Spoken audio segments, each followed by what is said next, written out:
법률 인사이드, 오늘은요 법무법인 법승의 전성배 변호사님과 이야기 나눠보도록 하겠습니다. 전화 연결되어 있습니다. 변호사님 안녕하십니까? 네, 안녕하세요. 전성배 변호사입니다. 네, 요즘 그 동네 산책 나가면요 반려견 데리고 나오시는 분들 좀 어렵지 않게 만날 수가 있습니다. 혹시 변호사님께서는 강아지 좋아하시나요? 네, 저도 강아지, 고양이 참 좋아하는데요. 네. 와이프도 이제 결혼 전에 강아지를 키운 경험도 있고 그래서 그런지 아이들이 이제 길 가다가도 강아지를 보면 멍멍이다 하고 고양이를 보면 야옹이다 하면서 이제 따라가거든요. 아, 그렇군요. 네, 그럴 때는 좀 이제 한 마리를 집에 키우고 싶긴 한데 아이 둘의 이제 반려동물까지 키우게 되면 이제 제가 감당이 안 될 거라는 생각에 맞아요. 마음을 내려놓습니다. 맞아요. 마음은 굴뚝 같지만 현실적인 부분에서 좀 주춤해지는 부분이 있습니다. 자, 요즘은 많은 견주분들이 안전수칙을 꼼꼼히 잘 지키고 계시지만요. 간혹 저도 그 목줄을 하지 않고 다니는 강아지를 만나면 진짜 깜짝 놀랄 때가 있거든요. 또 오늘은 이와 관련된 이야기를 준비해 오셨다고요. 네, 요즘 국내 반려동물 양육 인구가 1,500만 명에 달한다고 합니다. 네. 그만큼 주변에 이제 강아지, 고양이 키우는 분들 정말 많은 것 같은데요. 문제는 이제 반려동물 양육 인구가 증가하는 만큼 관련 사건, 사고도 증가한다는 건데요. 특히 이제 입마개나 목줄 없이 산책하는 반려견이 사람이나 다른 개를 물어서 다치는 경우가 종종 발생하는데, 네. 이제 이럴 때 이제 법적 책임과 보상 여부를 두고 이웃 간의 갈등이 생겨서 법적 분쟁으로 이어지기도 하거든요. 그래서 오늘은 이제 반려견으로 물렸을 때 법적으로 어떻게 대응해야 하는지를 이야기 나눠보겠습니다. 네, 반려견 키우시는 분들이라면 좀 한 번쯤은 고민해 보셨을 것 같습니다. 오늘도요 사연 먼저 소개해드리고 이야기 나눠보도록 하겠습니다.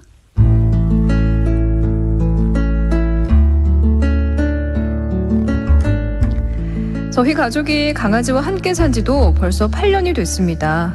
겁이 많고 순한 녀석이라 산책할 때 늘 조심하는 편인데요. 지난 주말에도 평소처럼 동네에서 산책을 하고 있었습니다. 날씨가 너무 추워서 빨리 산책하고 들어가려던 순간 옆집에서 키우던 대형견이 갑자기 뛰쳐나오더라고요. 목줄도 없이 저희 쪽으로 전속력으로 달려오는데 너무 놀라서 넘어지고 말았습니다. 그 순간 저는 손에 힘이 풀려서 리드줄을 놓쳤고요. 정신을 차려보니까 옆집 개가 저희 강아지를 물어버렸습니다. 뒤늦게 옆집 견주가 헐레벌떡 뛰어나오면서 산책을 준비하던 중에 갑자기 개가 뛰어나갔다면서 거듭 사과를 하더라고요. 급하게 현장 사진이랑 영상을 찍어두고 병원으로 갔습니다. 다행히 생명이 위독할 정도로 큰 사고는 아니었지만 저는 넘어지면서 팔과 발목을 다쳤고 강아지 치료비도 거의 100만 원 가까이 나왔습니다. 사고 직후 견주는 죄송하다, 치료비 다 책임지겠다라고 했거든요. 그런데 막상 병원비 이야기를 꺼내니까 당신 개가 짖어서 우리 개가 놀란 거 아니냐라고 말을 바꾸더니 이제는 제 연락도 피하는 것 같습니다. 변호사님, 저는 너무 황당하고 억울합니다. 이런 경우 법적으로 어떻게 대응하면 좋을까요? 사연자분 정말 억울하실 것 같습니다. 자, 일단 사연자분과 반려견 모두 또 잘 회복하시길 바라겠고요. 자, 이런 개 물림 사고가 자주 발생하고 있을까요? 네, 소방청 통계에 따르면 매년 2,000명 넘게, 그리고 하루에 평균 6명 이상이 개물림 사고로 병원에 이송된다고 하더라고요. 네. 병원 이송 환자만 집계한 통계라는 점을 고려하면 사실 실제 피해는 더 많을 것으로 추정이 되고요. 특히 오늘 사연처럼 대형견이 목줄 없이 뛰어나오거나 목줄을 했더라도 통제가 안 돼서 사람이나 다른 반려견이 다치는 사고가 발생하는 거죠. 네. 문제는 이제 사고 직후에 죄송하다고 했다가 나중에 태도가 이제 돌변해서 이웃 간 분쟁으로 이어지는 일이 종종 발생한다는 거죠. 그러니까요. 지금 여기에서도 이번 사연에서도 다 책임지겠다라는 말을 해놓고서 무슨 병원비 이야기가 나오니까 갑자기 또 연락도 받지 않고 있잖아요. 네. 그리고 사연을 보면 이 대형견이 목줄 없이 뛰어나왔다고 하셨거든요. 일단 이 부분 같은 경우에는 상대방 견주한테 법적 책임이 있는 거죠. 네, 사실상 이제 상대방 견주의 과실로 보이죠. 네. 일단 우리나라는 이제 견주가 반려견과 외출할 때 동물보호법에 따라 반드시 2m 이하의 목줄을 착용하거나 그에 준하는 안전장치를 착용해야 합니다. 이를 위반하면 이제 최대 50만 원 이하의 과태료가 부과될 수 있고, 오늘 사연처럼 그 과실로 인해 사람이 다치거나 반려견이 다치면 이제 민사상 손해배상 책임은 물론 형사 책임까지 문제될 수 있는 거죠. 와, 형사 책임까지. 피해가 심각하면 형사처벌도 가능하다는 말씀이세요? 네, 그렇습니다. 사실관계를 좀 더 자세히 살펴봐야겠지만 네. 일단 사연 내용을 보면 산책 중에 목줄이 없는 상태로 대형견이 뛰쳐나왔고, 그로 인해 사연자분이 넘어지셔서 팔과 팔목을 이제 다쳤는데, 이 경우에 이제 형법상 과실치상죄가 성립할 수 있거든요. 네. 즉 반려견 주인이 안전조치 의무를 위반해서 피해자가 상해를 입었다면 과실치상죄로 형사처벌도 가능은 합니다. 이 외에도 맹견이 입마개를 하지 않았거나 반려견을 통제하기 어려운 상황에서 적절한 조치를 하지 않고 방치했다면 이 또한 과실로 인정될 수 있거든요. 네. 이게 이제 법정형은 500만 원 이하의 벌금이나 구류 또는 과료에 처하게 되고요. 실제로 최근에 이제 목줄이 풀린 상태에서 발생한 개 물림 사고에 대해 견주가 과실치상 혐의로 벌금형을 선고받은 사례가 있고, 맹견을 목줄 없이 기르다가 사람에게 중상을 입힌 견주에게는 금고 4년의 실형이 선고된 판결도 있습니다. 또 그런데 궁금한 게요. 이 사연자분뿐만 아니라 같이 산책하던 강아지도 다쳤잖아요. 이 네. 부분은 어떻게 될까요? 이제 이게 산책 중에 남의 집 반려견이 우리 집 반려견을 물어서 다쳤을 때는 이게 형법상 재물손괴죄를 적용을 하거든요. 네. 우리 법에서는 반려견을 물건으로 분류를 하거든요. 그렇군요. 네, 그래서 재물손괴죄 법정형은 3년 이하의 징역 700만 원 이하의 벌금인데, 문제는 이제 재물손괴죄가 성립을 하려면 물건을 망가뜨리려는 고의가 있어야만 처벌이 가능하다는 거예요. 네.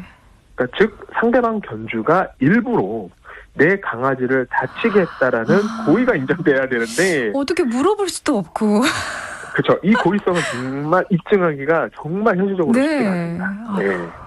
실제로 지난 2020년 서울에서 로트와일러라는 대형 경비견이 네. 산책 중이던 강아지를 물어서 사망한 사고가 있었는데, 법원이 대형견 주인에게 고의성이 없다고 판단해서 무죄를 선고하기도 했습니다. 와, 자 여러분, 법에서는요 아직까지 반려견을 물건으로 분류하고 있습니다. 그래서 물건을 망가뜨리려는 고의가 있어야만 처벌이 가능하다는 점 기억하셔야겠습니다. 참 형사처벌이 어렵다면요, 강아지 치료비는 어떻게 해요? 받을 수 있어요?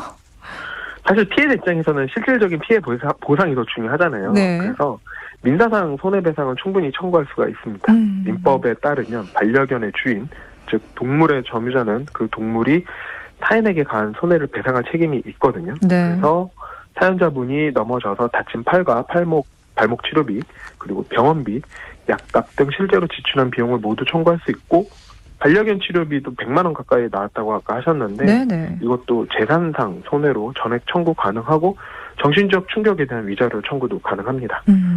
실제로 올해 이제 작년이죠. 광주지법 순천지원 판결을 보면 옆집 개에게 공격받아 사람과 반려견이 다친 사건에서 병원 치료비 80여만 원과 함께 위자료 200만 원이 인정된 사례도 있습니다.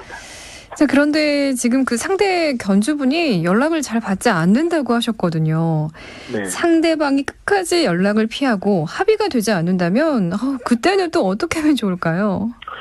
네, 이웃끼리 이제 치료비 변상하고 합의하는 게 가장 좋은데, 네. 상대방이 이제 끝까지 연락을 피하면 이제 법적 절차를 밟는 수밖에 없죠. 먼저 과실치상죄를 형사 공소하고 네. 동시에 손해배상 청구 소송을 제기하시면 되고요.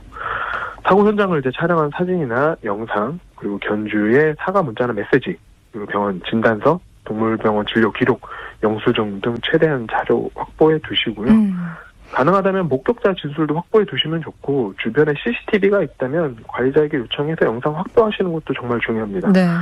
사안의 경우 상대방 과실이 좀 명백하고 현장 사진, 영상도 잘 찍어 두셨다고 하니까 유리하게 소송과 고소를 진행할 수 있어 보입니다. 네. 변호사님, 저희가 이야기 나누던 중에 0999번님께서 저희 개는 안 물어요, 이런 말이 있습니다. 모든 개는 다 무는데 말이죠. 예전에 어느 프로그램에서 저희 개는 싸움을 말리는 개예요 라고 말을 한 게 본 게 가끔 생각이 나더라고요 하면서 남겨주셨는데, 왜 모든 벌금, 징역은 최대 단위인가요? 최저를 강하게 때려야 하는데 라면서 남겨주셨어요. 왜 다 최대예요? 최저를 강하게 때려야 강하게 해야 같은 그런 잘못을 저지르지 않을 텐데 말이죠. 그렇죠. 어쨌든 그 사건에 이제 저희가 말씀드릴 때는 이제 최대의 이제 형량을 말씀드리는데 네네. 실제로 사건마다 가면은 그 이제 금액이나 형량은 이제 다양할 수밖에 없죠. 맞습니다. 또 8242번님께서 진짜 법도 문제입니다. 꼭 법안이 생겨야 할 것 같습니다.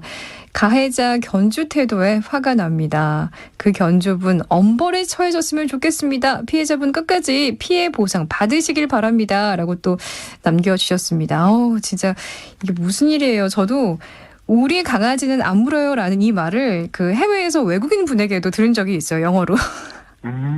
모든 견주분들이 이렇게 생각을 하시나 봐요. 갑자기 저에게 달려와서 진짜 놀랐었거든요. 네. 절대 통하지 않는 말입니다.